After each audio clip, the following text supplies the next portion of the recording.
আসসালামু আলাইকুম রহমতুল্লাহি ওবারাকাতু। গালি দেওয়া ইসলামের সম্পূর্ণ নিষেধ ও বড় গুনাহ। এক, গালির কারণে কবরের আযাব বাড়বে। ২, ভালো মানুষের পরিচয় নষ্ট হয়। ৩, জাহান্নামের আগুন তোমার জন্য অপেক্ষা করছে। ৪, মানুষের হৃদয় ভেঙে যায়।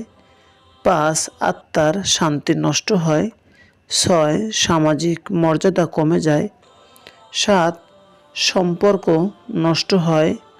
৮, আল্লাহর কাছে অপছন্দনীয় কাজ। মহান আল্লাহ তাআলা আমাদেরকে সুন্দরভাবে জীবনযাপন করার তৌফিক দান করুন। সকলের সাথে সুসম্পর্ক বজায় রাখার তৌফিক দান করুন।